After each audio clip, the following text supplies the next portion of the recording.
My name is Hazel Murgatroyd. I work in Bradford District Care NHS Foundation Trust, and my role is Leadership and Organisation Development Manager. A typical week for me would be looking at a whole range of programmes that we have on offer, working with my team to say what have we got on. So that might be involved in actually going out and delivering sessions, working on one-to-one work and seeking new ideas and inspiration to keep us moving forwards. So what I'm really passionate about is leadership development. One of the key programmes that I'm leading on is our Engaging Leaders programme. I've been running for it for about 2 years now, and we've recruited over 300 people. Feedback has been really positive, and we work with stakeholders right from across the business. This year we have worked with external partners, so we've extended an invitation out to colleagues from the 2 hospitals in Bradford and Airedale, our local council, and also representatives from primary care, and they've joined us as part of the cohorts who've experienced that programme. And the whole programme is around engaging leadership, around how do you inspire and create a culture where all our interactions, all our behaviours as individuals is a leadership action which actually shapes the culture. So that's my real passion, and actually seeing people flourish in that environment has been brilliant, helping people to take responsibility for themselves and to generate a whole load of options and choices that's what's available for them so they can continue to do good in the roles that they take in the organisation,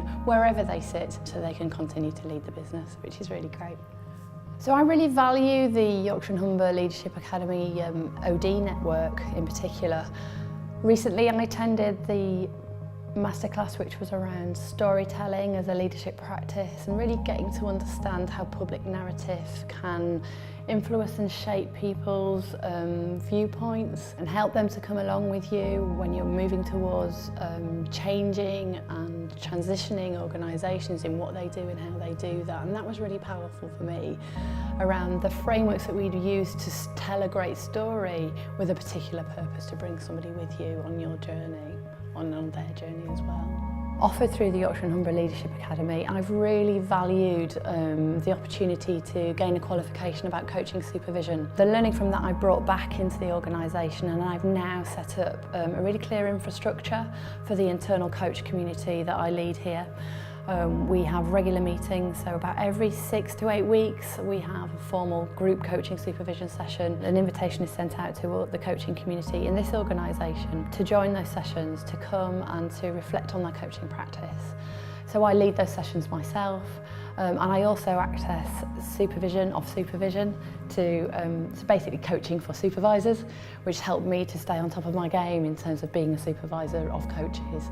And that's been really important and brought a really new dimension to my practice, to really deeply think about what is it I'm doing that's helping coaches to be at their best when they're in a coaching relationship, and what does supervision mean to me and how I'm in relationship with coaches around that.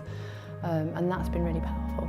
I think the impact that it's had in the organisation through the interventions that I've introduced, I suppose is particularly around using inquiry as a mechanism for change. So, which is quite countercultural in the NHS. Quite often we like to just go fix it. We have a mentality, just hurry up, get it fixed, sort it out. And what the programmes and support that I've accessed through the Leadership Academy has really helped me to do is to say yes, but say yes slowly, or to actually press the pause button and say, hang on a minute, what's the real question we're trying to answer here?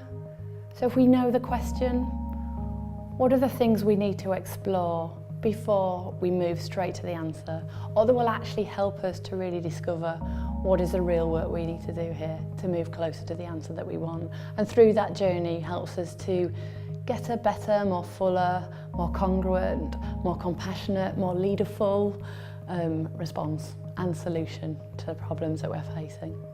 What I love about my job is just working with such a diverse range of people who come from so many different standpoints, viewpoints, experiences of life, and just listening to their stories, helping them to work with their questions. Sometimes they don't present as questions, sometimes it's just their stuff that they bring and we get into great conversations.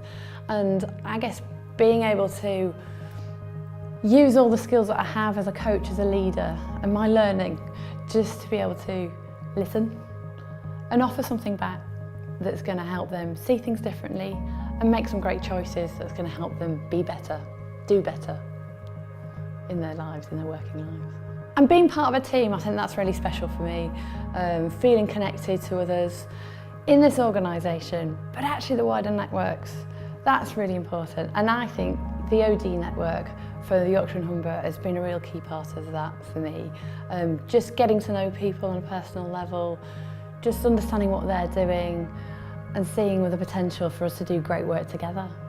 We're one NHS and often we put ourselves in boundaries, but I think there's a huge potential for us to do more together. There's something really important for me in my role, which is around patterning hope.